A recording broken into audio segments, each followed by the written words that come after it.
Kitchen అమ్మమ్మకి తిరిగి స్వాగతం. ఈరోజు మనం చేసుకోబోయే రెసిపీ చిక్కుడుకాయ చుక్కకూర. రెండు కాంబినేషన్లో చేసిన కర్రీ ఇది. నేను ఎలా చేశానో మీకు చూపిస్తాను రండి. ముందుగా స్టవ్ మీద కుక్కర్ పెట్టి ఆ కుక్కర్ వేడెక్కాక దాంట్లో ఒక గరిటె నూనె వేశాను. ఇది ఏంటంటే మూకిళ్ళలో వేసి వేయించి తర్వాత కుక్కర్లో ఉడికించే బదులు డైరెక్ట్గా సింగిల్ పార్ట్లోనే చేసేసాను. ఇది చాలా ఈజీ కదా, అందుకే నేనైతే ఇలా చేశాను. నూనె వేడెక్కాక ఒక చెంచాడు శనగపప్పు, ఒక చెంచాడు మినప్పప్పు, ఇవి రెండు వేసి వేయించుకోవాలి. తర్వాత ఒక అర చెంచాడు ఆవాలు, అర చెంచాడు జీలకర్ర, ఇవి రెండు కూడా వేసుకున్నాను. తర్వాత కొద్దిగా కడిగిన కరివేపాకు, ఇది కూడా వేసి వేయించుకున్నాను. ఇవి అన్నీ వేగాక ఒక ఉల్లిపాయని కడుక్కొని సన్నగా కట్ చేసి పక్కన పెట్టుకున్నాను. ఆ ఉల్లిపాయ ముక్కలను కూడా వేసేసి వేయించేశాను.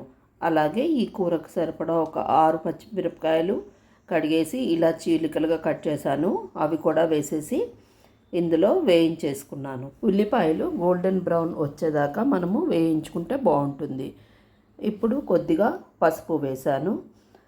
పసుపు కొంచెం వాసన పోయి ఉల్లిపాయలు గోల్డెన్ బ్రౌన్ వచ్చేదాకా వేయించాను. చూడండి, కలర్ మారింది కదా, ఈ రంగు వస్తే సరిపోతుంది. ఇప్పుడు అల్లం వెల్లుల్లిపాయ పేస్టు ఒక స్పూన్ వేసాను. తర్వాత దీనికోసమని ఒక 1/2 కేజీ చిక్కుడుకాయలు క్లీన్ చేసేసుకుని ఈ ఉల్లిపాయలు వేగే లోపలని ఇవన్నీ కడిగేసి సిద్ధం చేసుకున్నాను. ఈ చిక్కుడుకాయ ముక్కలని ఈ కుక్కర్లో వేసేసాను.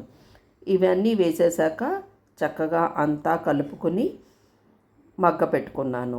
ఇది 1 నుంచి 2 నిమిషాల దాకా మగ్గ పెట్టుకున్నాను.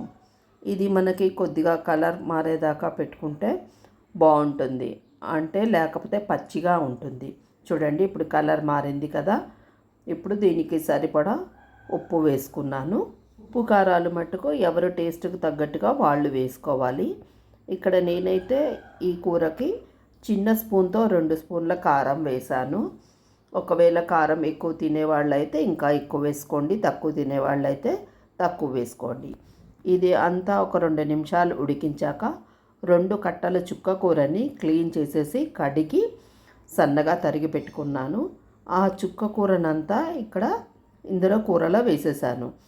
ఈ కూరలో వేసేసి ఇది బాగా మగ్గించుకున్నాను.